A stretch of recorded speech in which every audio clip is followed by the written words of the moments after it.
ഈ കൊല്ലം 2025 റിലീസായ one of the best psychological thriller മൂവിയാണ് ഇന്ന് നമ്മൾ ഫിലിം ഫ്ലെക്സിലൂടെ കാണാൻ പോകുന്ന ഹാലോ റോഡ്. നമ്മുടെ ഗോൺ ഗേളിലെ റോസ്മൺ ബൈക്ക് പുള്ളിക്കാരിയും മാത്യു റൈസുമാണ് സിനിമയിലെ മെയിൻ. രണ്ടുപേരും പെർഫോമൻസ് ഗംഭീരമാക്കിയിട്ടുണ്ട്. പലർക്കും സിനിമ അത്രയ്ക്ക് അങ്ങോട്ട് വർക്കായില്ലെന്നൊക്കെയാണ് പറയുന്നത്. സൈക്കോളജിക്കൽ ത്രില്ലറിലെ പടം മനസ്സിലാക്കേണ്ട രീതിയിൽ മനസ്സിലാക്കിയാൽ ഇഷ്ടപ്പെടും. സിനിമയുടെ 90% ഒരു യാത്രയാണ്. ആ യാത്രയിലെ കോൺവെർസേഷൻസിലൂടെ വേണം ഇതിന്റെ ബാക്കിൽ നടക്കുന്ന കാര്യങ്ങളൊക്കെ നമ്മൾ മനസ്സിലാക്കാൻ. അവസാനത്തെ ആ ഒരു ട്വിസ്റ്റ് ഒന്നും ഒരുപാട് പേർക്ക് മനസ്സിലായിട്ടുണ്ടാകത്തില്ല. സൂപ്പർ നാച്ചുറൽ ആണോ അതോ വേറെ എന്തെങ്കിലും ആണോ എന്നുള്ളൊരു ഐഡിയ കിട്ടിയിട്ടുണ്ടാകത്തില്ല. ഓൾറെഡി നിങ്ങൾ ഈ മൂവിയുടെ എക്സ്പ്ലനേഷൻ കണ്ടിട്ടുണ്ടാവാം. അവിടെ കഥ മാത്രമേ കേട്ടിട്ടുള്ളൂ. ഇതിന്റെ പുറകിൽ കുറേ സംഭവങ്ങൾ പറയാനുണ്ട്. അതൊക്കെ നമുക്കിവിടെ വിശദമായി കേട്ട് മനസ്സിലാക്കാം. ഏതോ ഒരു കാട്, അവിടെ എന്തോ അപകടം പറ്റി ആരോ വീണ് കിടക്കുന്നതായിട്ട് ഒരു സൂചന തന്നുകൊണ്ടാണ് സിനിമ ആരംഭിക്കുന്നത്. വീണ് കിടക്കുന്ന വ്യക്തിക്ക് ജീവൻ ബാക്കിയുണ്ടോ അതോ മരിച്ചുപോയോ എന്നുള്ള കാര്യം വ്യക്തമല്ല. ദെൻ ഒരു വീട്, അവിടെ ഡിന്നറൊക്കെ വിളമ്പി വെച്ചിട്ടുണ്ട്. എന്നാൽ അധികം ആരും കഴിച്ചിട്ടില്ല. അവിടുത്തെ അവസ്ഥ കണ്ടിട്ട് ഇവിടെ എന്തോ പ്രശ്നം ഉണ്ടായ പോലെയുണ്ട്. ഒന്നുകിൽ വീട്ടുകാർ തമ്മിൽ എന്തെങ്കിലും പ്രശ്നം ഉണ്ടായിരിക്കാം, അല്ലെങ്കിൽ പുറത്തുനിന്ന് മറ്റാരെങ്കിലും വന്ന് ഇവരെ അറ്റാക്ക് ചെയ്തിരിക്കാം. അങ്ങനെ എന്തോ സംഭവിച്ചിട്ടുണ്ട്. എന്തായാലും ഈ വീട്ടിൽ ജീവിച്ചിരുന്നവരുടെ ID കാർഡൊക്കെ നമുക്കിങ്ങനെ കാണിച്ചു തരുന്നുണ്ട്. കുടുംബനാഥൻ ഫ്രാങ്ക്, ആളുടെ ഭാര്യ ഒരു പാരാമെഡിക്ക് കൂടിയായ മാഡലീൻ, പിന്നെ ഇവരുടെ മകൾ ആലീസ്. മാഡലിൻ എന്തോ ഡിപ്രഷനിലാണെന്ന് നമുക്ക് ആദ്യം തന്നെ കാണിച്ചു തരുന്നുണ്ട്. കാരണം പുള്ളിക്കാരുടെ ബാഗിൽ ഡിപ്രഷനൊക്കെ കൺട്രോൾ ചെയ്യാനുള്ള മരുന്നൊക്കെ വെച്ചിരിക്കുന്നത് കാണാം. രാത്രി ഏതാണ്ട് 2 മണി അടുപ്പിച്ചായി. ഉറങ്ങിക്കൊണ്ടിരുന്ന മാഡലിൻ എന്തോ ഒരു ശബ്ദം കേട്ട് എണീറ്റു. അത് ഫയർ അലാം റിങ് ചെയ്യുന്നതാണ്. ഇതിങ്ങനെ റിങ് ചെയ്യാനായിട്ട് ഇവിടെ പ്രത്യേകിച്ച് സാഹചര്യമൊന്നുമില്ല. എന്നാലും എന്തോ പറ്റി. മാഡലിൻ അപ്പുറത്തെ റൂമിൽ ചെന്ന് നോക്കിയപ്പോൾ ഫ്രാങ്ക് അവിടെ ഇങ്ങനെ ടേബിളിലേക്ക് തല ചായ്ച്ചു വെച്ച് കിടന്നുറങ്ങുവാണ്. ഇവള് വന്ന് ഫയർ അലാം ഊരി അതിലെ ബാറ്ററി റിമൂവ് ചെയ്ത് മറ്റൊരു ബാറ്ററി ഇട്ടപ്പോഴും ഫയർ അലാമിന് അതേ പ്രശ്നം തന്നെ. പുള്ളിക്കാരി രണ്ടാമതിട്ട ബാറ്ററി മൂരി അത് അവിടെ മാറ്റി വെച്ചു. അപ്പോൾ ഇവളുടെ മകൾ ആലിസ് ഫോൺ ചെയ്യുന്നുണ്ട്. മോളെ ആലിസ്, നീ ഇതെവിടാ? വീട്ടിലോട്ട് വരുന്നില്ലേ? ആലിസ് എന്തൊക്കെയോ ഇങ്ങനെ പറയുന്നുണ്ട്. കൊച്ച ഓക്കെ അല്ലെന്ന് മാത്രം നമുക്ക് മനസ്സിലായി. ഇത് കേട്ട് ഫ്രാങ്ക് എണീറ്റ് വന്നു. കൊച്ചെവിടെയാ? അവൾ എന്റെ കാറും കൊണ്ട് പോയിട്ട് എപ്പോൾ എവിടെ അവള്? മാഡലീൻ ആലീസിനോട് എന്താ അവസ്ഥ, വീട്ടിലോട്ട് വരുന്നില്ലേ എന്നൊക്കെ ചോദിക്കുന്നുണ്ടെങ്കിലും അവള് പ്രോപ്പറായിട്ട് മറുപടി പറയാതെ കോള് കട്ട് ചെയ്യുകയാണ് ചെയ്തത്. സംഭവം മനസ്സിലായല്ലോ. ആലിസ് വീട്ടിൽ വഴക്കുണ്ടാക്കി അച്ഛന്റെ കാറും എടുത്ത് എങ്ങോട്ടോ പോയി. പേരൻസ് ആകെ ടെൻഷൻ അടിച്ചിരിക്കുകയാണ്. പിള്ളേർ ഇങ്ങനെയൊക്കെ കാണിച്ചു കൂട്ടിയാൽ അവർക്ക് എങ്ങനെ സമാധാനമായിട്ട് കിടന്നുറങ്ങാൻ പറ്റും? മാഡലീൻ വീണ്ടും ആലിസിനെ കോൺടാക്ട് ചെയ്ത്, മോളെ നീ ഓക്കെ അല്ലേ? എപ്പോഴാ വീട്ടിലോട്ട് വരുന്നേ? ഹലോ ആലിസ്, കേക്കാവോ? എന്ത് പറ്റി? എന്താ നിന്റെ ശബ്ദം ഒരുമാതിരി? എന്തോ പ്രശ്നമുണ്ടെന്ന് ഫ്രാങ്കിന് മനസ്സിലായി. എന്ത് പറ്റിയെന്ന് പുള്ളിക്കാരൻ ചോദിക്കുമ്പോൾ, മോളെ ആലിസ് നീ ഓക്കെ ആണോ? എന്നിട്ട് നിനക്ക് കുഴപ്പമൊന്നുമില്ലല്ലോ? അവർക്കെന്തെങ്കിലും പറ്റിയോ? ഇത് എവിടെ വെച്ച് ഈ സംഭവം? എന്താ സംഭവം എന്നറിയാതെ ഫ്രാങ്ക് വെപ്രാളം പിടിക്കുന്നുണ്ട്. ഫ്രാങ്ക്, ഒരു മിനിറ്റ്, ഞാനൊന്ന് സംസാരിക്കട്ടെ. മോളെ പ്ലീസ്, നീ ഒന്ന് സമാധാനപ്പെട്. അവിടെ അടുത്ത് നിനക്ക് സഹായം ചോദിക്കാൻ ആരെങ്കിലും ഉണ്ടോ? അടുത്ത് വല്ല വീട് വല്ലതും കാണുന്നുണ്ടോ? ശരിക്കും നീ ഇപ്പൊ എവിടെയാ? ഇത് എവിടെയാ ഈ സംഭവം നടന്നേ? ആലിസ് എവിടെയോ ഉൾപ്രദേശത്താണ്. നീ എന്തിനാ ഈ പാതിരാത്രി അങ്ങോട്ട് പോയേ? ഇത്രയും പ്രശ്നമായിട്ട് നീ ആംബുലൻസ് വിളിച്ചോ? ഇതുവരെ വിളിച്ചിട്ടില്ലെങ്കിൽ എത്രയും വേഗം ആംബുലൻസ് വിളിക്കുക എന്നൊക്കെ പറഞ്ഞ് മാഡി ഡ്രസ്സൊക്കെ ഇട്ട് റെഡിയാവുന്നു. സ്വാഭാവികമായിട്ടും ഫ്രാങ്കിന് ടെൻഷൻ ആവുമല്ലോ. ആംബുലൻസ് വിളിക്കണം, എമർജൻസി നമ്പറിൽ കോൺടാക്ട് ചെയ്യും, ഓപ്പറേറ്ററോട് സംസാരിക്കുക, ഈ സാഹചര്യത്തിൽ എന്താ ചെയ്യേണ്ടതെന്ന് ഓപ്പറേറ്റർ പറഞ്ഞു തരുമെന്നൊക്കെ ഇവളിങ്ങനെ കണ്ടിന്യൂസ് പറയുമ്പോൾ ഏതാ സംഭവം എന്നറിയാനായിട്ട് ഫ്രാങ്ക് ഫോൺ പിടിച്ചു വാങ്ങി ആലീസിനോട് സംസാരിക്കുന്നു. സംഭവം വീട്ടിൽ നിന്ന് വഴക്കുണ്ടാക്കി ആലീസ് അവളുടെ അച്ഛന്റെ കാർ എടുത്ത് പോയിരുന്നല്ലോ. പോയ വഴിക്ക് ഒരു അപകടം ഉണ്ടായി. അതും ഇവിടെ അടുത്തെങ്ങുമല്ല, കുറേ ദൂരമുള്ള ആഷ്ഫോക്ക് ഫോറസ്റ്റില് ഹാലോ റോഡില്. പാതിരാത്രി ആ കാട്ടുപ്രദേശത്ത് ആരെയോ ഇടിച്ചിട്ടിട്ട് ഇപ്പൊ സഹായം ചോദിച്ച് അച്ഛനെയും അമ്മയും വിളിച്ചിരിക്കുവാണ് ആലിസ്. സംഭവത്തിന്റെ സീരിയസ്നെസ് മനസ്സിലാക്കി ഫ്രാങ്കും മാഡിയുടെ കാറിൽ അങ്ങോട്ട് തിരിച്ചു. മോളെ ആലിസ്, ഞാൻ പറയുന്ന കേക്ക്. ആംബുലൻസ് വരുന്നതിന് മുമ്പ് മോൾക്ക് ചെയ്യാൻ പറ്റുന്നത് മോള് ചെയ്യണം. കാറിൽ നിന്ന് പുറത്തിറങ്ങ്. ഇപ്പൊ അവരുടെ സാഹചര്യം എന്താണെന്ന് നോക്ക്. ആലിസും ഒരുമാതിരി കരഞ്ഞ് നിലവിളിച്ച് അവളുടെ കാറിൽ നിന്ന് പുറത്തിറങ്ങി. അമ്മ, ഇതൊരു പെൺകുട്ടിയാണമ്മ, എന്റെ പ്രായം കാണും, ഞാൻ എന്താ ചെയ്യണ്ടേ? ഇപ്പൊ എന്താ അവസ്ഥ? അവള് ബ്രീത്ത് ചെയ്യുന്നുണ്ടോ? ഇടി കൊണ്ട് വീണ് കിടക്കുന്ന പെൺകുട്ടിയുടെ കണ്ണ് തുറന്നിരിക്കുകയാണെന്നാണ് ആലിസിന്റെ റെസ്പോൺസ്. ഓക്കെ, മോൾ ഇപ്പൊ എന്ത് ചെയ്യണമെന്ന് വെച്ചാൽ അവളുടെ അടുത്ത് ചെന്നിരുന്ന് അവളുടെ നെറ്റിയിൽ പിടിച്ച് ചിന്നൊന്ന് നേരെയാക്കി വെക്ക്. അവളുടെ എയർവേ ഓപ്പൺ ചെയ്യണം. ഇനി പതിയെ അവളുടെ ചെസ്റ്റിൽ കൈവച്ച് അവൾ ബ്രീത്ത് ചെയ്യുന്നുണ്ടോ എന്ന് ചെക്ക്. ആലിസിന്റെ അവസ്ഥയെന്ന് പറഞ്ഞാൽ അവൾക്ക് പോലും ശ്വസിക്കാൻ പറ്റുന്നില്ല, അത്രത്തോളം പേടിച്ചിട്ടുണ്ട്. വീണ് കിടക്കുന്ന പെൺകുട്ടിയുടെ ഒരുപാട് ബ്ലഡ് പോയിട്ടുണ്ട്. മാത്രമല്ല ഇങ്ങനെ ചെക്ക് ചെയ്ത് നോക്കിയപ്പോൾ ആ പെൺകുട്ടി ബ്രീത്ത് ചെയ്യുന്ന പോലെ തോന്നുന്നില്ല. മേ ബി ആ പെൺകുട്ടി മരിച്ചിട്ടുണ്ടാവാം. മോളെ, നീ അങ്ങനെയൊന്നും ചിന്തിക്കേണ്ട.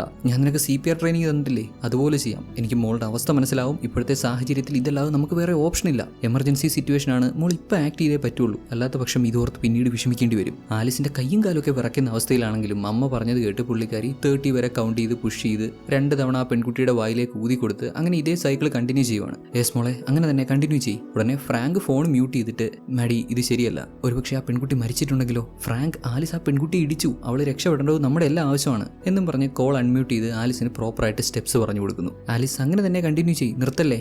നോ, എനിക്ക് പറ്റില്ല അമ്മ, ഇവൾക്ക് ഒരു മാറ്റവും ഇല്ല, ഒരു തരത്തിലും റെസ്പോണ്ട് ചെയ്യുന്നില്ല. മോളെ, നീ ഇപ്പം ഞാൻ പറഞ്ഞ കേക്ക്. ആംബുലൻസ് വരുന്നതിന് മുമ്പ് അവളുടെ ഹേർട്ട് പമ്പാവണം. കണ്ടിന്യൂ ചെയ്യും. കണ്ടിന്യൂസ് CPR സൈക്കിൾ ഇങ്ങനെ ചെയ്ത് ആലിസിന് തന്നെ അങ്ങ് വയ്യാതാവുന്നുണ്ട്. മാഡി ആവട്ടെ ഒരു പാട്ടൊക്കെ പാടിക്കൊടുത്ത് അവളോട് ഈ സൈക്കിൾ തുടർന്നുകൊണ്ടിരിക്കാൻ പറയാണ്. കാരണം വീണ് കിടക്കുന്ന ആ പെൺകുട്ടിയെ രക്ഷിക്കാൻ എന്തെങ്കിലും ചാൻസ് ബാക്കിയുണ്ടെങ്കിൽ ഇത് മാത്രമാണത്. മേ ബി അവൾ മരിച്ചിട്ടുണ്ടാവാം, എന്നാൽ ഇവിടെ മാഡലീന് ഇതങ്ങോട്ട് അക്സെപ്റ്റ് ചെയ്യാൻ സാധിക്കുന്നില്ല. ആ പെൺകുട്ടി എങ്ങാനും മരണപ്പെട്ടാൽ അത് ആലിസിന് വലിയ പ്രശ്നമല്ലേ, ഇവരെ മുഴുവനായിട്ട് അത് അഫക്ട് ചെയ്യത്തില്ലേ. അതുകൊണ്ട് ബൈ എനി ചാൻസ് ആ പെൺകുട്ടിയെ എങ്ങനെയെങ്കിലും രക്ഷപ്പെടുത്താൻ ശ്രമിക്കുവാണ്. അവൾ ജീവനോടെ ഉണ്ടാവുമെന്നുള്ള പ്രതീക്ഷയിൽ സ്റ്റെപ്പ് ബൈ സ്റ്റെപ്പ് ആലിസിന് കാര്യങ്ങൾ പറഞ്ഞു കൊടുത്ത് എങ്ങനെയെങ്കിലും എല്ലാം ഓക്കെ ആക്കാൻ ശ്രമിക്കുന്നു. കുറേ ആയിട്ടും പോസിറ്റീവായിട്ടൊരു റെസ്പോൺസ് ഇല്ലാത്തതുകൊണ്ട് ആലിസ് ആകെ അങ്ങ് പേടിച്ച് കരയുന്നുണ്ട്. ഉടനെ ഫ്രാങ്ക് ഇടയ്ക്ക് കയറി, മോളെ ആലിസ് നീ അവിടുന്ന് മാറിക്കോ, നമുക്കിനി ഒന്നും ചെയ്യാൻ പറ്റത്തില്ല. മാഡിക്ക് ഇഷ്ടപ്പെട്ടില്ല, പുള്ളിക്കാരി ഫ്രാങ്കിനോട് ദേഷ്യപ്പെടുന്നുണ്ട്. ഫ്രാങ്ക് ഒന്ന് ചുമ്മാതിരിക്കുവോ, ഞാനൊരു പാരാമെഡിക്കല്ലേ, എനിക്കറിയാം സംടൈംസ് ഇത് ഇങ്ങനെയാണ്, ശ്രമിച്ചുകൊണ്ടേ ഇരിക്കുക, ആ പെൺകുട്ടിയെ രക്ഷപ്പെടുത്താൻ പറ്റും. ആലിസ് നീ ഇതൊന്നും ശ്രദ്ധിക്കണ്ട, അമ്മ പറഞ്ഞു തന്ന പോലെ സൈക്കിൾ കണ്ടിന്യൂ ചെയ്യും. അങ്ങനെ ചെയ്തു വരുമ്പോൾ പെട്ടെന്ന് എന്തോ ഒടിഞ്ഞു പോകുന്നൊരു ശബ്ദം. ഓ മോളെ എന്താ അത്, എന്ത് പറ്റി? ആലിസ് മോളെ നീ ടെൻഷൻ ആവല്ലേ, ഇപ്പൊ ചെയ്തുകൊണ്ടിരുന്ന പോലെ തന്നെ കണ്ടിന്യൂ ചെയ്യും. ഇതൊന്നുമില്ല, ആ പെൺകുട്ടിയുടെ റിബ്സ് ഒടിഞ്ഞതാണ്, അത് കാര്യമാക്കണ്ട, മോള് CPR കണ്ടിന്യൂ ചെയ്യും. വാട്ട് മാഡി നീ എന്തു ഈ പറയുന്നേ? ആലിസ് അച്ഛൻ പറയുന്ന കേക്ക്, മോൾ എണീറ്റ് പോയി കാറിലിരുന്നേ. ഓ പ്ലീസ് ഫ്രാങ്ക്, ഇത് വളരെ നോർമലാണ്, ഇങ്ങനെയൊക്കെ സംഭവിക്കാറുണ്ട് എന്ന് കരുതി CPR നിർത്തുവല്ല ചെയ്യേണ്ടത്. റിബ്സ് ഒടിഞ്ഞെന്ന് വെച്ചാൽ അവൾ മരിച്ചു പോകുന്നില്ല, ഇപ്പോഴും നമുക്ക് അവളെ രക്ഷിക്കാൻ പറ്റും. എന്തൊക്കെ പറഞ്ഞിട്ട് ഫ്രാങ്ക് സമ്മതിക്കുന്നില്ല. നീ ഒന്നും മിണ്ടാതിരിക്കൂ, ഇത്രയൊക്കെ ആയിട്ടും പിന്നെയും. മോളെ ആലിസ് ഞാൻ പറയുന്ന കേക്ക്, അവിടെ നിന്ന് എണീറ്റ് പോയി കാറിൽ വെയിറ്റ് ചെയ്യും, ആംബുലൻസ് വരട്ടെ. ഒരുമാതിരി അവസ്ഥയിൽ വിഷമിച്ച് കരഞ്ഞു തളർന്ന നമ്മുടെ ആലിസ് ഒരു സോറിയൊക്കെ പറഞ്ഞ് കോള് കട്ട് ചെയ്തെന്നേ. ഇവർക്ക് പിന്നെയും ടെൻഷനായി. ഉടൻ തന്നെ അവളെ കോൺടാക്ട് ചെയ്യാൻ ശ്രമിക്കുന്നുണ്ടെങ്കിലും അവൾ കോൾ എടുക്കുന്നില്ല. തുടർച്ചയായി കണക്ട് ചെയ്യാൻ ശ്രമിക്കുന്നുണ്ടെങ്കിലും കോള് വോയിസ് മെയിലിലേക്കാണ് കണക്ട് ആവുന്നത്. യാത്ര തുടർന്നു. കുറേ നേരം രണ്ടാളും ഒന്നും മിണ്ടാതിരുന്നു. ദെൻ നമ്മുടെ മാഡി ഒരു സിഗരറ്റ് എടുത്ത് വലിക്കുന്നുണ്ട്. മാഡി എന്താ ഇത്, ഇതൊക്കെ നീ നിർത്തിയതല്ലേ, പിന്നെ എപ്പോൾ തുടങ്ങി? ഇതുവരെ ഇല്ലായിരുന്നു ഫ്രാങ്ക്, ഇപ്പം തുടങ്ങി. കമോൺ മാഡി, ഒരു പേഷ്യന്റ് മരിക്കുന്നത് എത്ര ബുദ്ധിമുട്ടുണ്ടാക്കുന്ന കാര്യമാണെന്ന് എനിക്കറിയാം. ആ കൊച്ചു മരിച്ചു കഴിഞ്ഞു, ഇനിയിപ്പോൾ നമുക്കൊന്നും ചെയ്യാനില്ല. എനിക്ക് എൻ്റെ മകളാണ് ഇമ്പോർട്ടൻറ്റ്. അവൾ ഇങ്ങനെ ഫോഴ്സ് ചെയ്തുകൊണ്ടിരിക്കുന്നതിൽ എന്ത് കാര്യം? അതിന് മാഡിയുടെ മറുപടി ആവട്ടെ, അവിടെ മരിച്ചത് നമ്മുടെ മകളെ പോലൊരു കുട്ടിയല്ലേ, എനിക്ക് അവരെ ഒന്നായിട്ടേ കാണാൻ പറ്റുന്നുള്ളൂ. ഫ്രാങ്കിന് മറുപടി ഒന്നും പറയാൻ പറ്റുന്നില്ല. പുള്ളിക്കാരൻ വീണ്ടും ആലിസിനെ കോൺടാക്ട് ചെയ്യാൻ ശ്രമിക്കുന്നുണ്ട്. സ്റ്റിൽ വോയിസ് മെയിലിലേക്കാണ് കണക്ട് ആവുന്നത്. ഫ്രാങ്ക് ആകെ അങ്ങ് ടെൻസ്ഡ് ആവുന്നുണ്ട്. എന്താണ് അവിടെ സംഭവിക്കുന്നത് പുള്ളിക്കാരൻ ഇപ്പോൾ അറിഞ്ഞേ പറ്റുള്ളൂ. ഇത്തിരി വെപ്രാളം കൂടുതലാണ്. സ്വാഭാവികമായിട്ടും ഇങ്ങനെയൊരു സാഹചര്യത്തിൽ ആരാണെങ്കിലും ഇത്തിരി വെപ്രാളപ്പെട്ടു പോകും.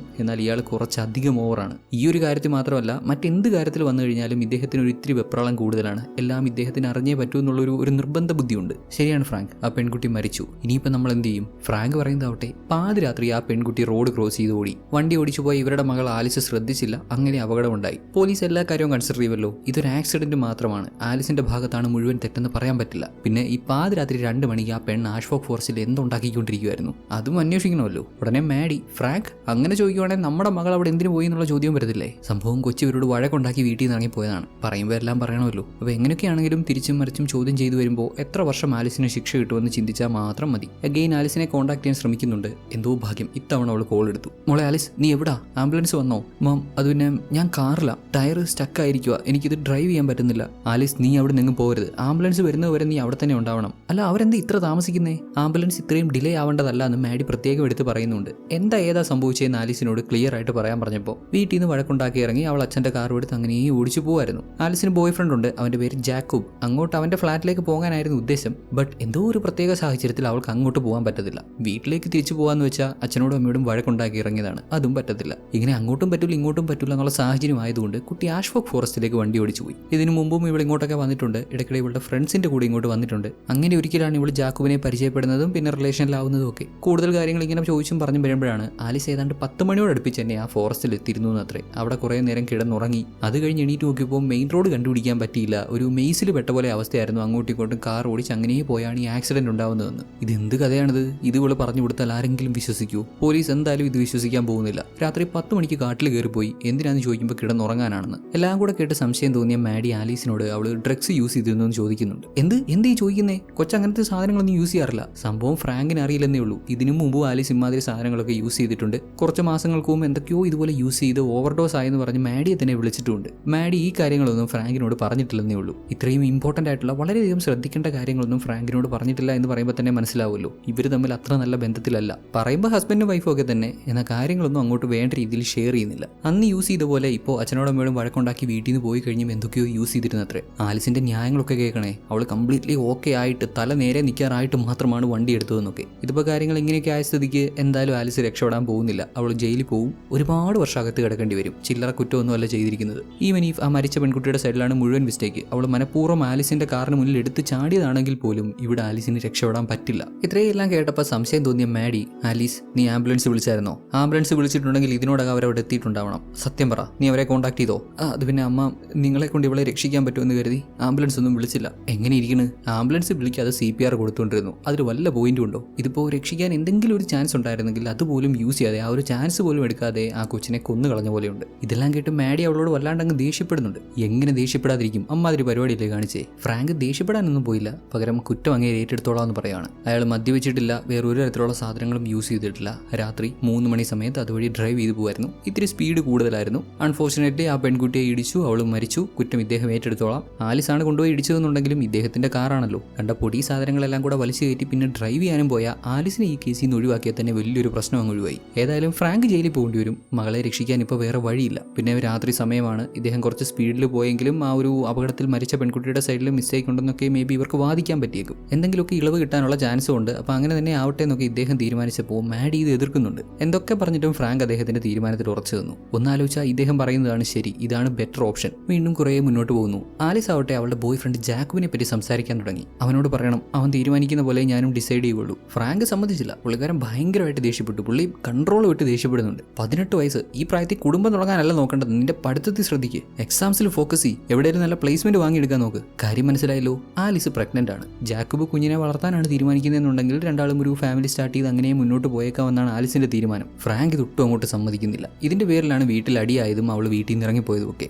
ഈ കാര്യത്തിൽ മാഡിയും ഫ്രാങ്കിന്റെ കൂടെയാണ്. കൊച്ചിന് അത്രയും പ്രായമൊന്നും ആയിട്ടില്ല. ഇപ്പോൾ ഒരു ഫാമിലി സ്റ്റാർട്ട് ചെയ്യുന്നതിനേക്കാളും ബെറ്റർ ഇവളുടെ കരിയറിൽ ഫോക്കസ് ചെയ്യുന്നത് തന്നെയാണ്. അത് പല ആവർത്തി അവൾക്ക് പറഞ്ഞു കൊടുക്കാൻ ശ്രമിച്ചു. പക്ഷേ ജാക്കുവിന്റെ തീരുമാനത്തിനാണ് അവൾ ഇമ്പോർട്ടൻസ് കൊടുത്തത്. ഫ്രാങ്ക് ആണെങ്കിലും മാഡി ആണെങ്കിലും കൊച്ചിനോട് ദേഷ്യപ്പെടുക മാത്രമാണ് ചെയ്തത്. അവളെ ഒന്ന് പിടിച്ചിരുത്തി സമാധാനപ്പെടുത്തി കാര്യങ്ങൾ അവൾക്ക് മനസ്സിലാകുന്ന രീതിയിൽ പറഞ്ഞു കൊടുക്കാൻ ശ്രമിച്ചില്ല. തങ്ങൾ അവളെ നന്നായിട്ടാണ് വളർത്തിയത്, കാര്യങ്ങളൊക്കെ പറഞ്ഞു കൊടുത്ത് ഗുഡ് പേരന്റിംഗ് ആയിരുന്നു എന്നൊക്കെ ഇവർ പറയുന്നുണ്ടെങ്കിലും ഇവരുടെ ഈ ദേഷ്യം അഗ്രഷനൊക്കെ കാണുമ്പോൾ അങ്ങനെ തോന്നുന്നില്ല. തെറ്റും ശരിയും കൃത്യമായി പറഞ്ഞു കൊടുത്തിട്ടുണ്ടെങ്കിൽ ഈ പ്രായത്തിൽ ബോധമുള്ള ആരെങ്കിലും ഇമാതിരി പരിപാടിക്ക് പോകും. ചില കാര്യങ്ങളൊക്കെ കുട്ടികൾക്ക് കൃത്യമായി പറഞ്ഞു കൊടുക്കണം. പഠിപ്പിക്കേണ്ട പ്രായത്തിൽ കൃത്യമായി പറഞ്ഞു കൊടുക്കണം. അതൊക്കെ പറഞ്ഞു കൊടുക്കേണ്ടതിന് പകരം അതിനെപ്പറ്റി സംസാരിക്കാൻ നാണമാണ്, മോശമാണ് എന്നൊക്കെ വിചാരിച്ചിരുന്ന ഇങ്ങനെയുള്ള മണ്ടത്തരങ്ങളൊക്കെ കാണിച്ചെന്നിരിക്കും. ആലിസിന്റെ ഈ ചെറിയ പ്രായത്തിൽ തന്നെ പേരന്റ് ആവണ്ട എന്നുള്ള പേരൻസിന്റെ തീരുമാനത്തെ അവളും ചോദ്യം ചെയ്യുന്നുണ്ട്. കാരണം ഈ ഫ്രാങ്കും മാഡിയും ഇവരുടെ വളരെ ചെറുപ്പത്തിൽ പേരൻസ് ആയവരാണ്. അന്ന് ഇവർക്ക് ഒരുപാട് ബുദ്ധിമുട്ടുകൾ ഫേസ് ചെയ്യേണ്ടി വന്നു. അതുകൊണ്ട് ആ ബുദ്ധിമുട്ടിലേക്കൊന്നും തങ്ങളുടെ മകളെ തള്ളിവിടാൻ ഉദ്ദേശിക്കുന്നില്ല എന്നുള്ളൊരു ന്യായമാണ് ഇവരിവിടെ പറയുന്നത്. കുറച്ചും കൂടെ മുന്നോട്ട് ചെയ്യുമ്പോൾ മാപ്പിൽ വഴി തെറ്റിയെന്ന് കാണിക്കുന്നുണ്ട്. അലാം റിംഗ് ചെയ്യുന്നുണ്ട്. മാഡി ഇത് നോട്ടീസ് ചെയ്തിട്ട് വഴി തെറ്റി തിരിച്ചു പോകാൻ പറയുന്നുണ്ടെങ്കിലും ഫ്രാങ്ക് ഇത് വലിയ കാര്യമാക്കുന്നില്ല.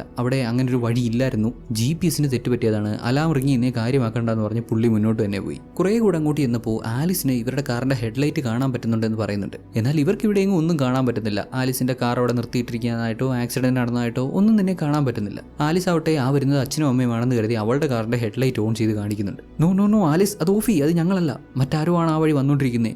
മോളൊരു കാര്യം ചെയ്യ്, കാറിൽ നിന്ന് ഇറങ്ങി ഓടിച്ചെന്ന് റോഡിൽ കിടക്കുന്ന ബോഡി വലിച്ച് മാറ്റിയിട്, അവരത് കാണരുത്. ഫ്രാങ്ക് പറഞ്ഞു കൊടുത്ത പോലെ ആലിസ് ഓടിച്ചെന്ന് ബോഡി വലിച്ചു മാറ്റാൻ തുടങ്ങിയപ്പോൾ ഒരു മാതിരി ശബ്ദം. എന്താ ഏതാ സംഭവിച്ചെന്ന് ചോദിച്ചപ്പോൾ ആ മരിച്ചു കിടക്കുന്ന പെൺകുട്ടിയുടെ മുഖം ചേഞ്ച് ആവുന്നു. അല്ല അതെങ്ങനെയേ, അതെങ്ങനെ പോസിബിൾ ആവും? ഇനിയിപ്പോൾ ഇവള് വല്ല സൂപ്പർ ഹ്യൂമനെയാണോ ഇടിച്ചു കൊന്നത്? അതല്ലെങ്കിൽ ആ പെൺകുട്ടിയുടെ ആത്മാവ് വല്ലോ ആയിരിക്കുമോ, പ്രേതമായിരിക്കുമോ? എന്താ ഏതാന്ന് ചോദിക്കാനുള്ള ഗ്യാപ്പ് കിട്ടിയില്ല. അപ്പോഴേക്കും അതുവഴി പാസ് ചെയ്ത കാറിലുള്ള ആളുകൾ ഇവളെ കണ്ടിട്ട്, ഹേയ് ലിറ്റിൽ ഗേൾ, എന്താ എന്ത് പറ്റി? നീ ആകെ പേടിച്ചിരിക്കുന്നല്ലോ. ഞങ്ങളെ കണ്ട് പേടിച്ചതാണോ? എന്താ ആക്സിഡന്റ് പറ്റിയതാണോ? എൻ്റെ കൂടെ എൻ്റെ ഹസ്ബൻഡും ഉണ്ട്, ഞങ്ങൾ മോളെ സഹായിക്കാലോ. ഇതെല്ലാം ഫോണിലൂടെ കേൾക്കുന്ന ഫ്രാങ്ക് ഇവിടുന്ന്, ആലിസ് എങ്ങനെയും ആ സ്ത്രീയെ പറഞ്ഞു വിടാൻ നോക്ക്. ഈ കാര്യത്തിൽ വേറെ ആരും ഇൻവോൾവ് ആകരുത്, എങ്ങനെയും പറഞ്ഞുവിട്. ഏതായാലും ഒരു കാര്യം ഉറപ്പാണ്, അവിടെ വന്ന ആ സ്ത്രീ, ആ കാറിൽ വന്ന ആ പുള്ളിക്കാരിയും അവരുടെ ഹസ്ബൻഡും ആലിസ് ഇടിച്ചു കൊന്ന ആ പെൺകുട്ടിയുടെ മൃതദേഹം കണ്ടിട്ടില്ല. അതിനോടകം ആലിസ് ആ മൃതദേഹം വലിച്ചു മാറ്റിയിരുന്നു. മൃതദേഹത്തിന്റെ മുഖം മാറുന്നു എന്നൊക്കെ പറയുന്നുണ്ടായിരുന്നെങ്കിലും സംഭവം പുള്ളിക്കാരി എങ്ങനെയോ റോഡിൽ നിന്ന് ഇവർക്ക് കാണാൻ പറ്റാത്ത രീതിയിലേക്ക് അത് വലിച്ചു മാറ്റിയിട്ടു. ഇപ്പോഴും ആലിസിന്റെ കാർ ടയർ ഇങ്ങനെ സൈഡിലേക്ക് കുടുങ്ങി കിടക്കുവാണ്. അത് പുറത്തെടുക്കാൻ ഇവർ സഹായിക്കാമെന്നൊക്കെ പറഞ്ഞ് ആ സ്ത്രീ പുറത്തിറങ്ങി. നമ്മുടെ ആലിസ് ആവട്ടെ പുള്ളിക്കാരി ഇപ്പോൾ ഫോണിൽ അവളുടെ പേരൻസിനോട് സംസാരിച്ചുകൊണ്ടിരിക്കുവാണ്. അവരിങ്ങോട്ട് വരുന്നുണ്ട്, നിങ്ങൾ പൊക്കോ എന്നൊക്കെ പറയുന്നുണ്ടെങ്കിലും അവർ വരുന്നുണ്ടല്ലേ, വരട്ടെ, അതുവരെ ഞങ്ങൾ മോളെ സഹായിക്കാം. ഡാർലിംഗ്, ആ കയറിങ് എടുത്തോണ്ട് വാ, കൊച്ചിന്റെ കാർ നമുക്ക് ഇവിടുന്ന് കയറ്റി കൊടുക്കാം. അല്ല അതിരിക്കട്ടെ, ഈ പാതിരാത്രി സമയം മോൾ ഈ ഫോറസ്റ്റിൽ എന്തിനാ വന്നേ? ഇത്രയും തണുപ്പത്ത് ഇതുവഴി വരേണ്ട ആവശ്യം എന്താ? ആലിസ് മറുപടി ഒന്നും പറയാതെ നിൽക്കുമ്പോൾ മോൾക്കൊരു കാര്യം അറിയോ, ഈ സ്ഥലത്തിന് കുറേ പ്രത്യേകതകളുണ്ട്. ഹാലോ റോഡിനെ പറ്റി എന്തോരം കെട്ടുകഥകളാ പറയപ്പെടുന്നതെന്നറിയോ? എത്ര മിത്തുകൾ. ഇക്കാലത്ത് പിള്ളേരൊക്കെ ഈ പ്രദേശങ്ങളിൽ വന്ന് ക്യാമ്പ് ചെയ്ത് പണ്ട് സംഭവിച്ച കഥകളൊക്കെ പറയാറുണ്ട്, ഈ മിത്തുകളൊക്കെ പറയാറുണ്ട്. അല്ല അതിരിക്കട്ടെ, കുട്ടി ആരുടെ കൂടെ ഇങ്ങോട്ട് വന്നേ? ഫ്രണ്ട്സ് എന്തേ? ചില പിള്ളേരുടെ സ്ഥിരം പരിപാടിയാണിത്. ഫ്രണ്ട്സിന്റെ കൂടെ ഇവിടെ വന്ന് തോന്നിയതൊക്കെ കാണിച്ചു കൂട്ടും. വെള്ളം അടിച്ചിട്ടുണ്ടോ, അതല്ലെങ്കിൽ എന്തെങ്കിലും പൊടി വലിച്ചു കയറ്റിയിട്ടുണ്ടാവും. ഇങ്ങനെയൊക്കെ കാണിച്ചു കൂട്ടിയ കൊച്ചിനെ പറ്റി അതോറിറ്റീസിനെ ഇൻഫോം ചെയ്യാൻ എനിക്ക് എല്ലാ അവകാശവും ഉണ്ടല്ലോ. ഇതെല്ലാം കേൾക്കുന്ന ആലിസിന്റെ പേരൻസിന് എങ്ങനെ ഉണ്ടാവും? ഇതാരാണ് ഈ തള്ള? എന്തിനാണ് തങ്ങളുടെ മകളെ ഇങ്ങനെ ടാർഗറ്റ് ചെയ്ത് സംസാരിക്കുന്നത്? ഇവർക്ക് മര്യാദയ്ക്ക് അങ്ങ് പോയാൽ പോരെ. ഒരാവശ്യമില്ലാതെ മറ്റൊരാളുടെ ലൈഫിൽ കയറി ഇടപെടുക. ഇവിടെ ആലിസ് ഒരു ക്രൈം ചെയ്തതായിട്ടൊന്നും ആ പുള്ളിക്കാരിക്ക് ഇതുവരെയും മനസ്സിലായിട്ടില്ല. സ്റ്റിൽ ഇങ്ങനെ കുറെ അനാവശ്യ കാര്യങ്ങളൊക്കെ പറഞ്ഞ് ആലിസിനെ ഒരുമാതിരി അങ്ങ് പേടിപ്പിക്കുന്നുണ്ട്, ഒരുമാതിരി അങ്ങ് ഇറിറ്റേറ്റ് ചെയ്യുന്നുണ്ട്. ഉടൻ മാഡി ആലിസിനോട് ഫോൺ സ്പീക്കറിലാക്കാൻ പറഞ്ഞു. ആ സ്ത്രീയോട് ഇവൾക്ക് സംസാരിക്കണമെന്ന്. ഹലോ, ആലിസിന്റെ അമ്മയാ? യെസ്, ഞാൻ ആലിസിന്റെ അമ്മയാണ് സംസാരിക്കുന്നത്. അത് എന്താ സംഭവിച്ചതെന്ന് വെച്ചാൽ ഞങ്ങളുടെ മോള് യൂണിവേഴ്സിറ്റിയിലോട്ട് പോകുമായിരുന്നു. അപ്പോൾ അതിനിടയ്ക്ക് ഷോർട്ട് കട്ട് കയറി വന്നപ്പോൾ വഴി തെറ്റിപ്പോയി, അങ്ങനെ അവിടെ പെട്ടുപോയതാ. പക്ഷേ അതൊരു പ്രശ്നമല്ല, ഞങ്ങൾ അങ്ങോട്ട് വന്നുകൊണ്ടിരിക്കുക. ഏതായാലും അവൾ അങ്ങനെ നിൽക്കുന്നത് കണ്ട് നിങ്ങൾ ഇറങ്ങി കാര്യങ്ങളൊക്കെ തിരക്കിയല്ലോ, അതിന് താങ്ക്സ് ഉണ്ട്. എന്തായാലും ഞങ്ങൾ അങ്ങോട്ട് വന്നുകൊണ്ടിരിക്കുകയാണല്ലോ, നിങ്ങൾക്ക് പോകാം. ഓ, ഞാൻ ഇവിടുന്ന് പോകണോ? നിങ്ങൾ എന്താ പറയുന്നത് മനസ്സിലാവുന്നുണ്ടോ? ഈ സമയത്ത് ഈ കാട്ടില് ഈ ഇരുട്ടില് നിങ്ങളുടെ മകളെ ഒറ്റയ്ക്കാക്കിയിട്ട് ഞാൻ ഇവിടുന്ന് പോകണമെന്നോ? അല്ല, അത് പിന്നെ ഞങ്ങൾ ലൊക്കേഷൻ അടുത്തെത്തി, ഇപ്പം തന്നെ ഞങ്ങൾ അങ്ങോട്ട് എത്തും. വെറുതെ നിങ്ങളും ഹസ്ബൻഡും ബുദ്ധിമുട്ടുന്നത് എന്തിനാ? നിങ്ങൾ പൊക്കോ, ഇത് ഞങ്ങളുടെ മോളുടെ കാര്യമല്ലേ, ഞങ്ങൾ നോക്കിക്കോളാം. എന്തൊക്കെ പറഞ്ഞിട്ടും പുള്ളിക്കാരി അങ്ങോട്ട് പോകാൻ തയ്യാറാവുന്നില്ല. അവർ പോകാൻ ഇങ്ങനെ മടിച്ച് നിൽക്കുമ്പോൾ, എക്സ്ക്യൂസ് മീ പ്ലീസ്, എൻ്റെ കൺസേൺ നിങ്ങൾ മനസ്സിലാക്കണം. ഞങ്ങളുടെ മകൾ അവിടെ ഒറ്റയ്ക്കാണ്, നിങ്ങൾ ആരാണെന്ന് പോലും ഞങ്ങൾക്ക് അറിയത്തില്ല. ഏതോ സ്ട്രേഞ്ചേഴ്സിൻ്റെ കൂടെ ഈ അവസ്ഥയിൽ അവളിങ്ങനെ നിൽക്കുന്നതും എന്നെ ശരിക്കും അൺകംഫർട്ടബിൾ ആക്കുന്നുണ്ട്. അത് ശരിയാവത്തില്ല, നിങ്ങൾ പൊക്കോ. ആലീസും ആ സ്ത്രീയുടെയും ഹസ്ബൻഡിൻ്റെയും പ്രസൻസ് അവളെ അൺകംഫർട്ടബിൾ ആക്കുന്നുണ്ട് എന്ന് പറഞ്ഞപ്പോൾ എന്നാൽ ശരി ഞങ്ങൾ പൊക്കോളാം എന്ന് പറഞ്ഞ് ആ പുള്ളിക്കാരി തിരിച്ചു പോകുന്നുണ്ട്. കുറച്ചങ്ങോട്ട് മുന്നോട്ട് ചെന്നതും നേരത്തെ ആലിസ് റോഡിൽ നിന്ന് വലിച്ച് സൈഡിലേക്ക് ഇട്ട ആ പെൺകുട്ടിയുടെ മൃതദേഹമില്ലേ, അത് അവർ കണ്ടുപിടിച്ചു. പണി പാളിയെന്ന് മനസ്സിലാക്കി ആലിസ് കാർ സ്റ്റാർട്ട് ചെയ്ത് അവിടെ നിന്ന് എങ്ങോട്ടെങ്കിലും പോകാൻ ശ്രമിക്കുമ്പോൾ എങ്ങനെ പോകാൻ പറ്റും, ടയർ സ്റ്റക്കല്ലേ. ആ സ്ട്രേഞ്ച് വുമൻ വന്ന് വിൻഡോയിൽ നോക്കി ഇത് തുറക്ക് എങ്ങോട്ടും രക്ഷപ്പെടാൻ നോക്കണ്ട, ഞങ്ങൾക്കെല്ലാം മനസ്സിലായി എന്നൊക്കെ പറയുമ്പോഴും ആലിസ് ഭയങ്കരമായിട്ട് കാർ ഇങ്ങനെ റേസ് ചെയ്തുകൊണ്ടിരിക്കുക. എത്ര പറഞ്ഞിട്ടും ആലിസ് കേൾക്കാതായപ്പോൾ ആ സ്ത്രീ ഇവളുടെ കാറിന്റെ ഗ്ലാസ് അടിച്ചു പൊട്ടിച്ച് ആലിസിനെ പിടിച്ചു. ഈ ബഹളമൊക്കെ കേട്ട് ഇവിടെ ഫ്രാങ്കും മാഡിയും ഒരുമാതിരി അങ്ങ് പാനിക്കായി അതും ഇതൊക്കെ വിളിച്ച് പറയുന്നുണ്ട്. കോള് കട്ടായി. വീണ്ടും ഇവർ ആലിസിനെ വിളിക്കാൻ ശ്രമിക്കുമ്പോൾ ഇത്തവണ കോള് കട്ട് ചെയ്യുവാണ്, വോയിസ് മെയിലേക്ക് പോലും കണക്ട് ആവുന്നില്ല. കാര്യങ്ങൾ ഇങ്ങനെയൊക്കെ ആയതോടെ മാഡി പോലീസിനെ വിളിക്കാൻ തീരുമാനിച്ചു. പുള്ളിക്കാരൻ നമ്പർ ഡയൽ ചെയ്യാൻ തുടങ്ങുമ്പോൾ ആലിസിന്റെ ഫോണിൽ നിന്ന് കോള് വരുന്നു. വിളിച്ചിരിക്കുന്നത് ആ സ്ട്രേഞ്ച് വുമൺ ആണ്. ഡോൺ വറി, നിങ്ങളുടെ മകൾ സേഫ് ആയിട്ടുണ്ട്. കുട്ടിയുടെ കുറ്റബോധം കാരണമായിരിക്കാം അവൾക്കൊന്നും സംസാരിക്കാൻ പറ്റാത്ത അവസ്ഥയിലാണ്. ഓ പ്ലീസ്, അത് അവൾക്ക് പറ്റിയ ഒരു ആക്സിഡന്റ് ആണ്. ഓ, ഇതിനെയാണോ ആക്സിഡന്റ് എന്ന് പറയുന്നത്? ഒരാളെ ഇടിച്ച് വീഴ്ത്തിയിട്ട് അയാളുടെ ബോഡി വലിച്ച് സൈഡിലേക്ക് ഇട്ടേക്കുന്നു. പോലീസിനെ ഇൻഫോം ചെയ്തിട്ടില്ല, ആംബുലൻസ് വിളിച്ചിട്ടില്ല, പകരം പേരൻസിനെ വിളിച്ചേക്കുന്നു. നിങ്ങൾ ഇങ്ങോട്ട് വന്നോണ്ടിരിക്കുന്നു. സ്ട്രേഞ്ച്, ഒരു ആക്സിഡന്റ് പറ്റിയാൽ ഇങ്ങനെയല്ലല്ലോ ബിഹേവ് ചെയ്യേണ്ടത്. ഇവർക്കും ഒന്നും അങ്ങോട്ട് പറയാൻ പറ്റുന്നില്ല. എന്തോന്ന് പറയാനാണ്, അവർ പറയുന്നത് പോയിന്റ് അല്ലേ. ഇത്രയും നേരം ആലിസ് പറഞ്ഞിരുന്നത് പുള്ളിക്കാരി CPR ഒക്കെ കൊടുത്തു നോക്കി ആ പെൺകുട്ടിക്ക് ജീവനില്ല എന്നൊക്കെയാണ്. പക്ഷെ ഇപ്പൊ ഈ സ്ത്രീ പറയുന്നത് ആ പെൺകുട്ടിക്ക് ജീവനുണ്ട്, ഇവളുടെ ഹസ്ബൻഡ് ആ പെണ്ണിനെ രക്ഷപ്പെടുത്താൻ ശ്രമിക്കുകയാണെന്നൊക്കെയാണ്. ഇതും കൂടെ കേട്ടത് മാഡിക്കും ഫ്രാങ്കിനും ഒരുമാതിരി എങ്ങായിപ്പോയി. എന്തിനാണ് ആലിസ് തങ്ങളോട് കള്ളം പറയുന്നത്? ഇത്രയും ടൈം ആ പെൺകുട്ടിക്ക് ജീവൻ ഉണ്ടായിട്ട് അവളെ രക്ഷിക്കാൻ ഒത്തിരി അവസരങ്ങൾ ഉണ്ടായിട്ടും ഇത്രയും നേരം ഇവൾ കള്ളം പറഞ്ഞുകൊണ്ടിരുന്നു. ആലിസ് പറയുന്നത് മുഴുവൻ കള്ളമാണ്. അവൾ എന്തിനിങ്ങനെ കള്ളം പറയുന്നു? ഒരു പക്ഷേ വലിച്ചു കയറ്റിയ പൊടിയുടെ വല്ലതും ആയിരിക്കൂ. ഇതൊക്കെ ഇങ്ങനെ പറഞ്ഞു കൊടുക്കുന്ന ആ ഒരു സ്ട്രേഞ്ച് വുമൺ ആവട്ടെ ഇവരോട് സത്യം പറയാൻ ആവശ്യപ്പെടുവാണ്. എന്ത് സത്യം? നിങ്ങൾ എന്താ ഉദ്ദേശിക്കുന്നേ? ഞാൻ പറഞ്ഞുതരാം. നിങ്ങൾ പറഞ്ഞ കഥ മുഴുവൻ ഞാൻ അപ്പാടെ അങ്ങ് വിശ്വസിക്കുമെന്ന് കരുതിയോ? കുറച്ചുകൂടെ ബെറ്റർ ആയിട്ടുള്ളൊരു സ്റ്റോറി പറ. ഇത് കേട്ടതും ഫ്രാങ്ക് ഒരുമാതിരി കണ്ണൊക്കെ നിറഞ്ഞ് ഞങ്ങൾ പറഞ്ഞൊക്കെ സത്യമാണ്, ഞങ്ങൾക്ക് വേറെ പ്ലാൻസ് ഒന്നുമില്ലായിരുന്നു, എന്റെ മകളെ രക്ഷിക്കാന്നുള്ള ഒരു ഉദ്ദേശം ഉണ്ടായിരുന്നു, അതിന് ഞങ്ങൾ അവിടെ വന്ന് ഞാൻ കുറ്റം ഏറ്റെടുക്കാം, എന്റെ ഭാര്യയും മകളും വീട്ടിൽ പോവും, ഞാൻ കുറ്റം ഏറ്റെടുത്ത് ഞാൻ ജയിലിൽ പോകാം, ഇത്ര മാത്രമേ ഞങ്ങൾ പ്ലാൻ ചെയ്തിട്ടുള്ളൂ എന്നൊക്കെ ഇദ്ദേഹം കണ്ണ് നിറഞ്ഞു പറയും. ഇതെല്ലാം കേട്ടതും ആ സ്ട്രേഞ്ച് വുമൺ അങ്ങനെയാണെങ്കിൽ ഓക്കെ, നിങ്ങൾക്ക് നിങ്ങളുടെ മകളോട് സംസാരിക്കാം. ഫോൺ ആലിസിന് കൊടുത്തപ്പോൾ അമ്മ ഐ എം സോറി, എനിക്ക് അറിയില്ലായിരുന്നു അവൾക്ക് ജീവനുണ്ടെന്ന്. ഇറ്റ്സ് ഓക്കെ ആലിസ്, എന്തായാലും അവൾ ജീവനോടുണ്ടല്ലോ, എല്ലാം നമ്മൾ പ്ലാൻ ചെയ്ത പോലെ തന്നെ, കുറ്റമെല്ലാം ഞാൻ ഏറ്റോളാം. ഓക്കെ. മാഡി വീണ്ടും ആലിസിനോട് എടുത്ത് ചോദിക്കുന്നുണ്ട്, ആലിസ് ഇത് നിനക്ക് ഓക്കെ ആണോ എന്ന്. ഫ്രാങ്ക് ഇടയ്ക്ക് കയറി, എന്താ ഇത്, നമ്മളിത് തീരുമാനിച്ചതല്ലേ, പിന്നെ എന്തിനാ ചോദിക്കുന്നേ? നോ ഫ്രാങ്ക്, അങ്ങനെ പറ്റില്ല, നമ്മൾ ചെയ്യുന്നതിന്റെ നമ്മൾ തന്നെ അനുഭവിക്കണം, അല്ലാത്ത പക്ഷം കുറ്റബോധത്തിൽ ജീവിക്കേണ്ടി വരും, അത് വലിയ പ്രശ്നമാണ് എന്നൊക്കെ പറഞ്ഞ് ഇവരുടെ പ്ലാൻ തന്നെ മാറ്റാൻ പറയാണ്. ഇത്രയും നേരം എല്ലാം ഓക്കെ ആയിരുന്നു, ഇപ്പൊ ഇവളിങ്ങനെ മാറ്റി പറയുന്നത് കൊണ്ട് ഫ്രാങ്ക് ഉടക്കിയപ്പോൾ ഇവളുടെ ജോലി പോയി എന്നുള്ള കാര്യം തുറന്ന് സമ്മതിക്കുവാണ്. യെസ്, മാഡിയുടെ ജോലി പോയി. കാരണം കുറച്ച് നാളുകൾക്ക് മുമ്പ് ഒരു സൂപ്പർ മാർക്കറ്റിൽ നിൽക്കുന്ന സമയത്ത് അവിടെ ഒരു സ്ത്രീക്ക് പാനിക് അറ്റാക്ക് വന്നു. പാരാമെഡിക് ആയതുകൊണ്ട് തന്നെ ഇവൾ ആ പുള്ളിക്കാരിയെ സഹായിക്കാൻ ചെന്നു.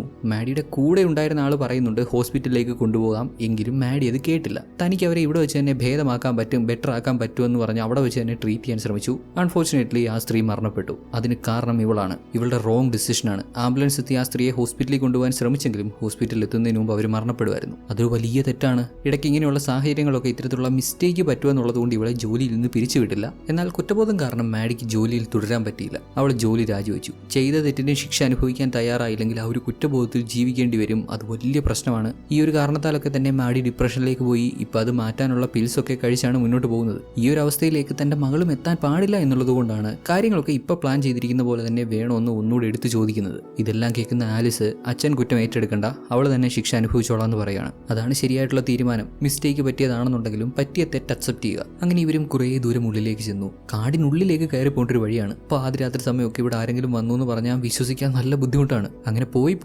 ഫ്രാങ്കിന്റെ കാറ് കണ്ടുപിടിച്ചു. പുറത്തിറങ്ങി ചുറ്റുപാടും തങ്ങളുടെ മകളെ നോക്കുന്നുണ്ടെങ്കിലും ആലിസിനെ എവിടെയെങ്കിലും കാണാനില്ല. കാറിനകത്തില്ല. ആലിസിനോട് നേരത്തെ സംസാരിച്ച സ്ത്രീയെ പറ്റിയും ഒരു അറിവുമില്ല. ഇങ്ങനെയും കൂടെ ആയതോടെ മാഡിക്ക് സഹിച്ചു നിൽക്കാൻ പറ്റിയില്ല. പുള്ളിക്കാരി അധികം ഒന്നും ചിന്തിക്കാൻ പോയില്ല. പോലീസിനെ കോൺടാക്ട് ചെയ്യുന്നുണ്ട്. ഇങ്ങനെയൊക്കെയാണ് കാര്യങ്ങൾ, ഇന്ന പോലെയൊക്കെ സംഭവിച്ചു എന്ന് അവരോട് പറഞ്ഞുകൊണ്ടിരിക്കുമ്പോൾ നമ്മുടെ ഫ്രാങ്ക് കുറെ കൂടെ മുന്നോട്ട് ചെന്നിട്ട് അവിടുന്ന് എന്തോ കണ്ട് പേടിച്ചോടി മാറി വരുവാണ്. മാഡിയും ഫോൺ കാറിനകത്ത് തന്നെ ഇട്ടിട്ട് പുറത്തിറങ്ങി ഏതാന്ന് ചോദിച്ചപ്പോൾ അവിടെ ആ വുഡ്സിനിടയിൽ ഡെഡ് ബോഡി കിടക്കുന്നുണ്ട്. അത് ഇവരുടെ മകളുടെ ഡെഡ് ബോഡിയാണെന്ന് മാഡിക്ക് വിശ്വസിക്കാനായില്ല. പുള്ളിക്കാരി ഓടിച്ചെന്ന് നോക്കിയപ്പോൾ അവളും അത് കണ്ടങ്ങ് ഞെട്ടിപ്പോയി. കുറച്ച് സമയം മുമ്പ് വരെ ഇവരോട് സംസാരിച്ചുകൊണ്ടിരുന്ന താൻ തന്നെ കുറ്റമെല്ലാം ഏറ്റോളാം എന്ന് സമ്മതിച്ച ഇവരുടെ മകൾ ആലിസ് ദേ അവിടെ മരിച്ചു കിടക്കുന്നു. ഇതെല്ലാം കണ്ട് ഫ്രാങ്ക് ഒരുമാതിരി തകർന്ന് സങ്കടപ്പെട്ട് നിൽക്കുമ്പോൾ മാഡി എന്ത് ചെയ്താലും ഇതങ്ങോട്ട് സമ്മതിക്കുന്നില്ല. ഇത് നമ്മുടെ മകൾ ആലിസ് അല്ല. അവൾ പറഞ്ഞില്ലായിരുന്നോ ആ പെൺകുട്ടിയുടെ മുഖം മാറിയെന്ന്? അങ്ങനെ വല്ലതും ആയിക്കൂടെ? നമ്മുടെ മോളെ പോലെ ഇവളുടെ മുഖം മാറിയതാണെങ്കിലോ? പുള്ളിക്കാരുടെ റിലേ പോയിരിക്കുവാണ്. ഇങ്ങനെ പലതും വിളിച്ചു പറയുന്നുണ്ട്. വെപ്രാളത്തിൽ ആലിസിന്റെ ഫോണിലേക്ക് കോൾ ചെയ്യുന്നുണ്ട്. ഫ്രാങ്ക് ഇവളെ പറഞ്ഞ് മനസ്സിലാക്കാനൊക്കെ ശ്രമിച്ചു. അത് ആലിസ് തന്നെയാണ്, ഇനി നമുക്കൊന്നും ചെയ്യാൻ പറ്റത്തില്ല, നമ്മളുടെ മകൾ മരിച്ചു എന്നൊക്കെ പറയുന്നുണ്ടെങ്കിലും ഇവൾ അക്സെപ്റ്റ് ചെയ്യാതെ കോൾ ചെയ്തപ്പോൾ ദേ ആലിസ് ഫോൺ എടുത്തു. ഇവിടെയാണ് ഫ്രാങ്കിന്റെയും കിളി പോകുന്നത്. ഇതെങ്ങനെ ഇത്? ദേ കൺമുന്നിൽ മരിച്ചു കിടക്കുന്ന ഇവരുടെ മകൾ മറ്റെവിടുന്നോ ഫോണിലൂടെ സംസാരിക്കുന്നു. ആലിസിന്റെ കൂടെ ഇപ്പോഴും ആ ഒരു സ്ട്രേഞ്ച് വുമൺ ഉണ്ട്. പുള്ളിക്കാരി ആലിസിനോട് സംസാരിക്കുന്നൊക്കെ കേൾക്കാം. ഒട്ടും സമയം കളയുന്നില്ല. മാഡി കാർ എടുത്തു. ഒരല്പം മുമ്പ് വരെ ആലിസ് ഒക്കെ ഈ ഒരു ലൊക്കേഷനിൽ ഉണ്ടായിരുന്നല്ലോ. പോയാലും അധിക ദൂരം പോയിരിക്കാനുള്ള ചാൻസ് ഇല്ല. ആ ഒരു സ്ട്രേഞ്ച് വുമൺ ആലിസിനോട് പറയുന്നുണ്ട് ആലിസ് വണ്ടി ഇടിച്ചിട്ട് ആ കൊച്ച് മരണപ്പെട്ടു. ആക്ച്വലി കൊല്ലപ്പെട്ടു. ആലിസ് ആണ് അതിനെ കൊന്നതെന്ന്. അതിന് ജീവനുണ്ടായിട്ടും അത് ശ്രദ്ധിക്കാതെ അതിനെ വലിച്ച് വുഡ്സിനിടയിലേക്ക് ഇട്ടു. അവിടെ കിടന്ന് തണുപ്പടിച്ച് അങ്ങനെ അവൾ മരണപ്പെടുമായിരുന്നു എന്നൊക്കെ. ഇതെല്ലാം കേട്ട് എനിക്ക് എൻ്റെ പേരൻസിനെ കാണണം എന്ന് പറഞ്ഞ് ആലിസ് ബഹളം വെക്കുമ്പോൾ ഞങ്ങൾ ഇവിടെ തന്നെ ഉണ്ട് ആലിസ് എന്ന് ആ സ്ട്രേഞ്ച് വുമൺ പറയും. അവരെന്താണ് ഇങ്ങനെയൊക്കെ സംസാരിക്കുന്നതല്ലേ? എന്തുകൊണ്ടോ ആലിസിന്റെ പേരൻസ് ആണ് തങ്ങളെന്ന് അവരങ്ങ് പറഞ്ഞു വെക്കുകയാണ്. ഇവിടെ ആലിസിന്റെ യഥാർത്ഥ പേരൻസ് കുറെ ദൂരം മുന്നോട്ട് ചെല്ലുമ്പോൾ മുന്നിൽ 2 വഴി കാണാം. ലെഫ്റ്റ് ഓർ റൈറ്റ്, എങ്ങോട്ട് പോകണം? ഏത് വഴിയായിരിക്കും അവർ തങ്ങളുടെ മകളെ കൂട്ടിക്കൊണ്ട് പോയതെന്ന് അറിയില്ല. എന്തായാലും ഇവർ ഒരു വഴി ചൂസ് ചെയ്തു. അതുവഴി മുന്നോട്ട് കയറി പോകുന്നു. കുറച്ചങ്ങോട്ട് ചെന്നതും ഏതോ ഒരു വാഹനത്തിന്റെ റെഡ് ലൈറ്റ്, ബ്രേക്ക് ലൈറ്റ് കാണാം. വെച്ച് പിടിച്ചു. മാക്സിമം സ്പീഡിൽ ആ കാറിന് പുറകെ ചെന്നപ്പോൾ കാണാൻ പറ്റിയത് അത് ആക്ച്വലി ഒരു പോലീസ് കാറായിരുന്നു. ഇവർ ഈ സമയത്ത് കാട്ടിലൂടെ ഇത്രയും സ്പീഡിൽ ഇങ്ങനെ സ്ട്രേഞ്ച് ആയിട്ട് വരുന്നത് കണ്ട് സംശയം തോന്നിയ പോലീസ് ഇവർക്ക് വട്ടമിട്ടു. മുന്നോട്ട് പോകാൻ സമ്മതിച്ചില്ല. ആകെ മൊത്തത്തിൽ പെട്ടു. ആലിസിന്റെ സൈഡിൽ നിന്ന് ലാസ്റ്റ് കേട്ടത് ഒരു അലറുവിളിയാണ്.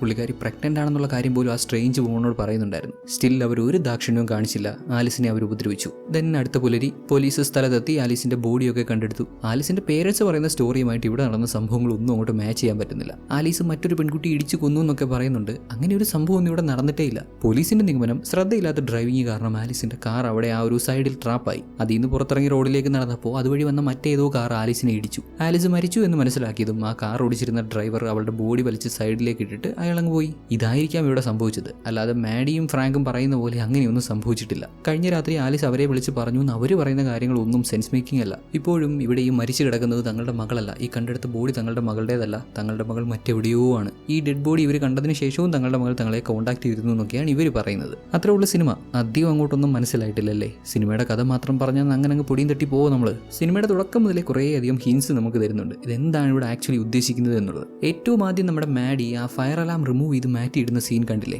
അത് സൂചിപ്പിക്കുന്നത് എന്തോ വലിയൊരു വിനാശം നടക്കാൻ പോകുന്നു. മാഡി അത് ഫിക്സ് ചെയ്യാൻ ശ്രമിക്കുന്നു. എന്നാൽ അവളെ കൊണ്ട് അത് ഫിക്സ് ചെയ്യാൻ പറ്റുന്നില്ല എന്നുള്ളത് തന്നെയാണ്. തന്റെ മകൾ അപകടത്തിലാണെന്ന് അറിഞ്ഞത് മുതൽ മാഡി എങ്ങനെയെങ്കിലും അവളെ രക്ഷിക്കാൻ ശ്രമിക്കുന്നുണ്ട്. ബട്ട് അവളെ കൊണ്ട് സാധിച്ചില്ല. ഇവരുടെ ഒരു ഫാമിലി തന്നെ നോക്കി ഭയങ്കരമായിട്ട് കൺട്രോൾ ചെയ്യുന്ന ഒരു അച്ഛൻ. ചെറിയ കാര്യങ്ങൾക്ക് പോലും ദേഷ്യപ്പെടുന്ന, ഒരു കൺട്രോൾ ഇല്ലാതെ പെരുമാറുന്ന, തീർത്തും തെറ്റായിട്ടുള്ള ഐഡിയാസ് പറഞ്ഞു കൊടുക്കുന്ന, ആലിസ് ഒരു കുറ്റം ചെയ്തു എന്ന് പറഞ്ഞപ്പോൾ അത് അങ്ങനെ ചെയ്യും ഇങ്ങനെ ചെയ്യുമെന്ന് പറഞ്ഞ് തീർത്തും റോങ് ആയിട്ടുള്ള കാര്യങ്ങൾ പറഞ്ഞു കൊടുക്കുന്ന ഒരു അച്ഛൻ. അമ്മയാണെങ്കിലോ പല രഹസ്യങ്ങളും മറച്ചു വെക്കുന്ന ഒരാൾ. തന്റെ ഹസ്ബൻഡിനോട് പോലും പറയേണ്ട പ്രധാനപ്പെട്ട കാര്യങ്ങൾ പോലും പറയാത്ത ഒരാൾ. ഇങ്ങനെയുള്ള ബാഡ് പേരൻസിന്റെ മകളായിട്ട് ജീവിക്കുന്ന ആലിസിന്റെ പ്രശ്നങ്ങളുമാണ് സിനിമ എടുത്തു കാണിക്കുന്നത്. സിനിമയിൽ ഒരു പോയിന്റ് എത്തുന്നവരെയും തന്റെ മകൾ ചെയ്ത തെറ്റിന്റെ ഉത്തരവാദിത്തം അവൾ തന്നെ ഏറ്റെടുക്കണമെന്നും മാഡി പറഞ്ഞിട്ടില്ല. ലാസ്റ്റ് ഒരു പോയിന്റ് എത്തുമ്പോൾ പിന്നെ പുള്ളിക്കാരിക്ക് റിയലൈസേഷൻ ഉണ്ടാവുന്നുണ്ട്. മകൾ ചെയ്ത തെറ്റിന്റെ ശിക്ഷ അവൾ തന്നെ അനുഭവിക്കട്ടെ എന്ന്. ആലിസ് ഗർഭിണിയാണെന്ന് അറിഞ്ഞിട്ടും കുഞ്ഞിനെ വളർത്തണ്ട, അത് അബോർട്ട് ചെയ്ത് കളഞ്ഞേക്ക്, ബോയ് ഫ്രണ്ടിന്റെ പോലും ഒപ്പീനിയൻ ചോദിക്കേണ്ടെന്ന് പറഞ്ഞ പേരൻസ് ആണ് അവൾക്കുള്ളത്. റോങ്. നമ്മുടെ നാട്ടിലെ അഭിമാന ടീംസുമായിട്ട് കമ്പയർ ചെയ്യാൻ പറ്റും. നല്ല രീതിയിൽ കമ്പയർ ചെയ്യാൻ പറ്റും. പിന്നെ ഹാലോ റോഡ്, അതുകൊണ്ട് ഉദ്ദേശിക്കുന്നത് ഇവരുടെ ജീവിതമാകുന്നൊരു മെയ്സാണ്. ബാഡ് പേരൻറ്റിംഗ് എന്ന മെയ്സിൽ പെട്ടുപോയ ആലിസിനെയും അവളെ എങ്ങനെയെങ്കിലും കൺട്രോളിലാക്കി ഇവർ പറയുന്നതെല്ലാം കേൾക്കാൻ പ്രേരിപ്പിക്കുന്ന പേരൻസിനെയുമാണ്.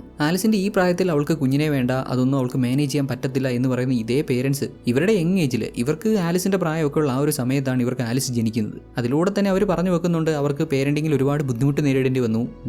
ആലിസ് അവർക്ക് പറ്റിയ ഒരു റോങ് ഡിസിഷൻ ആയിരുന്നു, ആലിസിന്റെ ജന്മം തന്നെ തെറ്റായി പോയി എന്ന്. യഥാർത്ഥത്തിലൂടെ സംഭവിച്ച കാര്യങ്ങൾ എന്തൊക്കെയാണ്? ലാസ്റ്റ് പോലീസുകാർ പറയുന്ന കാര്യങ്ങളൊക്കെ തന്നെയാണ് സംഭവിച്ചിട്ടുള്ളത്. രാത്രി ആ ഒരു ഫോറസ്റ്റിലേക്ക് ആലിസ് വണ്ടി ഓടിച്ചു പോയി. അത് അവളുടെ പേരൻസിനോട് വഴക്കുണ്ടാക്കി അവരെ സഹിക്കാൻ പറ്റാതെ വീട്ടിൽ നിന്ന് ഇറങ്ങി പോയതാണ്. ഒരുപക്ഷെ അവൾ യൂസ് ചെയ്തുകൊണ്ടിരുന്ന പൊടികൾ വല്ലതും യൂസ് ചെയ്യാനോ അല്ലെങ്കിൽ മേ ബി വളരെ കടുത്ത എന്തെങ്കിലും റോങ് ഡിസിഷൻ എടുത്തോ അങ്ങനെ വല്ലതും ചിന്തിച്ചു കൂട്ടി പോയതായിരിക്കാം. ഏതായാലും പോയ വഴിക്ക് അവളുടെ കാർ ഒരു കുഴിയിൽ വീണു, ടയർ സ്റ്റക്കായി. അന്നേരം സഹായം ചോദിച്ച് ഇവളുടെ അമ്മയെ വിളിച്ചിട്ടുണ്ടാവാം. അതാവാം മാഡിക്ക് ആദ്യം വന്ന കോൾ. അങ്ങനെ അമ്മയും വിളിച്ച് കാറിൽ നിന്ന് ഇറങ്ങി റോഡിലോട്ട് നടന്നപ്പോൾ തന്നെ അവിടെ ആക്സിഡന്റ് സംഭവിച്ചിട്ടുണ്ടാവാം. അതുവഴി വന്ന മറ്റേതോ വണ്ടി നമ്മുടെ ആലിസിനെ ഇടിച്ചിട്ടു. അവൾ മരിച്ചു എന്ന് ഉറപ്പായപ്പോൾ പോലീസുകാർ പറഞ്ഞ പോലെ ആ കാറിൽ വന്ന ആളുകൾ അവളെ സൈഡിലേക്ക് മാറ്റിയിട്ട് അവളുടെ ഡെഡ് ബോഡി സൈഡിലേക്ക് മാറ്റിയിട്ടിട്ട് അവരവിടുന്ന് രക്ഷപ്പെട്ടു പോയി. ഈ സംഭവങ്ങളൊക്കെ കോളിലൂടെ കേട്ട മാഡിയും ഫ്രാങ്കും തങ്ങളുടെ മകൾ മരിച്ചു എന്നുള്ള റിയാലിറ്റി മനസ്സിലാക്കാൻ തയ്യാറാവാതെ, അക്സെപ്റ്റ് ചെയ്യാൻ തയ്യാറാവാതെ അവരുടെ മനസ്സിൽ ചിന്തിച്ചു കൂട്ടുന്ന സംഭവങ്ങളാണ് പിന്നീട് നമ്മൾ കണ്ടതൊക്കെ. ആലിസിനെ തുടർച്ചയായിട്ട് ഇങ്ങനെ ഫോൺ ചെയ്ത് അവളുള്ള സ്ഥലത്തേക്ക് പോകാൻ ശ്രമിക്കുന്നതും അതിനിടയിൽ മറ്റൊരു സ്ത്രീയും ഹസ്ബൻഡും വന്ന് കയറുന്നതും ഒക്കെ. ആൻഡ് ബൈ ദ വേ, ഇടയ്ക്ക് വന്ന് കയറിയ ആ സ്ത്രീക്കും നമ്മുടെ മാഡിക്കും ഒരേ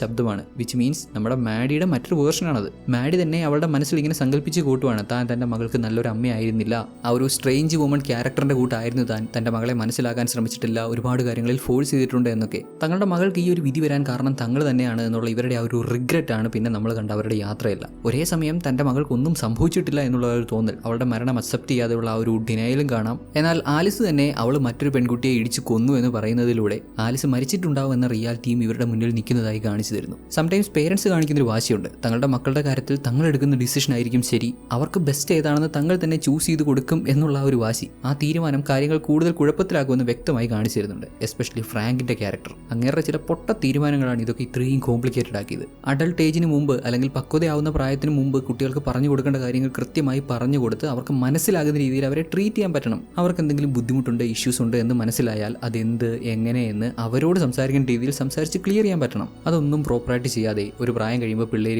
കണ്ട വഴിക്ക് പോകുമ്പോൾ അനാവശ്യമായിട്ടുള്ള കാര്യങ്ങളൊക്കെ കാണിച്ചു കൂട്ടുമ്പോൾ പിന്നെ അതിന്റെ പേരിൽ കുട്ടികളെ ബ്ലെയിം ചെയ്യുന്നത് അവർക്ക് സഹിക്കാൻ പറ്റില്ല. ഒരു സൈക്കോളജിക്കൽ പോയിന്റ് ഓഫ് വ്യൂവിൽ ഇതൊക്കെയാണ് സിനിമയുടെ കഥ. പിന്നെ വേണമെങ്കിൽ ആരുടെയെങ്കിലുമൊക്കെ സന്തോഷത്തിന് വേണ്ടി നമുക്ക് വേണമെങ്കിൽ ഒരു super natural point of view കാണാം. സംഭവം കുറച്ച് കോമഡിയാണ്. ആലിസിനോട് വന്ന് സംസാരിക്കുന്ന ആ ഒരു സ്ട്രേഞ്ച് വുമണില്ലേ, പുള്ളിക്കാരിയാണ് കാലിയല്ല കാലത്തി, അല്ലെങ്കിൽ പുള്ളിക്കാരിയെ നമുക്ക് മാലാഖയായിട്ട് കൺസിഡർ ചെയ്യാം. ഇവരുടെ ഈ ബാഡ് പേരൻറ്റിങ്ങിൽ നിന്ന് ആലിസിനെ രക്ഷിച്ചുകൊണ്ട് പോകാൻ വന്ന ഏഞ്ചൽ. പിന്നെ ഫേസ് ചേഞ്ച് ആവുന്നുണ്ട് അത് ഇതെന്നൊക്കെ പറയുന്നുണ്ടല്ലോ, അത് ഇവളുടെ പേരൻസിന്റെ ബാഡ് പേരൻറ്റിങ് കാരണം അവർക്ക് കൊടുത്ത ശിക്ഷയായിരിക്കാം, അവരെ കൺഫ്യൂസ് ആക്കാൻ വേണ്ടി ചെയ്തായിരിക്കും. ഇനി അധികം തിയറീസ് പറഞ്ഞ് കുളവാക്കുന്നില്ല. കഥ ഏതായാലും ക്ലിയർ ആയിട്ട് മനസ്സിലായിട്ടുണ്ടാവുമെന്ന് കരുതുന്നു. കണ്ടു തീർത്തെങ്കിൽ ഇതുവരെയും ലൈക്ക് ബട്ടണിൽ ക്ലിക്ക് ചെയ്തിട്ടില്ലെങ്കിൽ ജസ്റ്റ് ഒന്ന് ലൈക്ക് ചെയ്താൽ സന്തോഷം. കഥ കേട്ട് ഉറങ്ങിപ്പോയിട്ടില്ലെങ്കിൽ എന്തെങ്കിലുമൊക്കെ കമൻറ്റ് ചെയ്യാം. മറ്റൊരു ദിവസം മറ്റൊരു നല്ല സിനിമയുടെ കഥയുമായി കാണാം.